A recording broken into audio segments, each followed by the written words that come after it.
তাদের বাচ্চারা চাইনিজ পছন্দ করে এবং fried rice, chicken fry, chilli chicken পছন্দ করে, তাদের জন্য আজকে রেসিপি চিলি চিকেন। তো প্রথমেই চিকেনটাকে আমি ম্যারিনেট করে রাখছি আদা রসুন বাটা, সয়া সস, গোলমরিচের গুঁড়া, মরিচের গুঁড়া, লবণ আর একটু ময়দা আর একটু কর্নফ্লাওয়ার দিয়ে এখানে ক্যাপসিকাম, পেঁয়াজ আর টমেটো কেটে নিয়েছি, এখানে রসুন কুচি করে নিয়েছি, টমেটোর পাল্পগুলিও বের করে নিয়েছি, আর এখানে চিলি যেহেতু একটু বেশি পরিমাণ মরিচ লাগবে। হ্যালো এভরিওয়ান, আসসালামু আলাইকুম। প্রথমে চিকেনটা ম্যারিনেট করে তারপর এটাকে সুন্দর করে ভেজে নিব।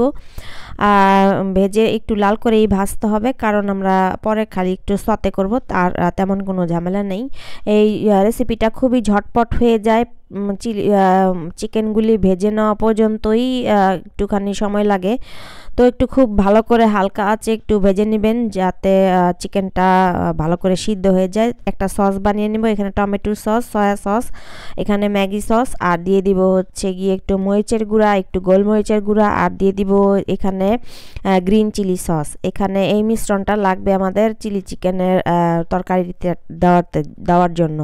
আর একটু ভিনেগার, এটা হচ্ছে অল্প পরিমাণে দিবেন। এই যে গোলমরিচের গুঁড়া আর এখানে যে গ্রিন চিলি সসটাও দেওয়া হয়েছে, আর এখানে একটু চিনিও দেওয়া হয়েছে।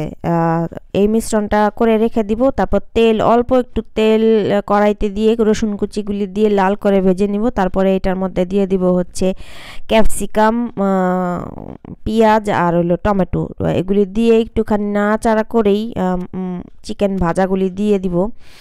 দেখেন এটা লাল হয়ে গেছে। রসুন কুচিটা অবশ্যই দেওয়ার চেষ্টা করবেন, তাহলে একটা সুন্দর ফ্লেভার আসে। আর এখানে কিন্তু ওই যে টমেটোর পাল্পগুলি আসছিল সেটাও দিয়ে দিব।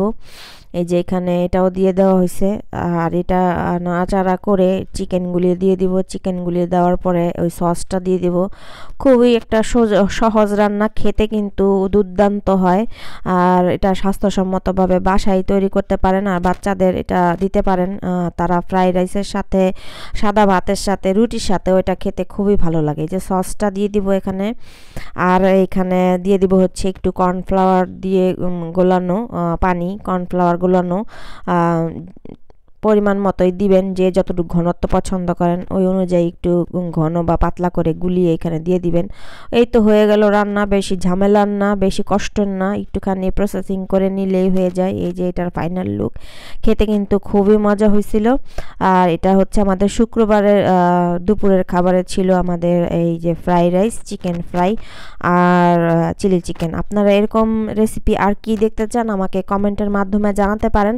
ইনশাআল্লাহ আমি আপনাদের করে দেখানোর চেষ্টা করব। তো সবাইকে অসংখ্য ধন্যবাদ ভিডিওটা দেখার জন্য। ভালো লাগলে লাইক, কমেন্ট, শেয়ার করতে ভুলবেন না। ধন্যবাদ সবাইকে।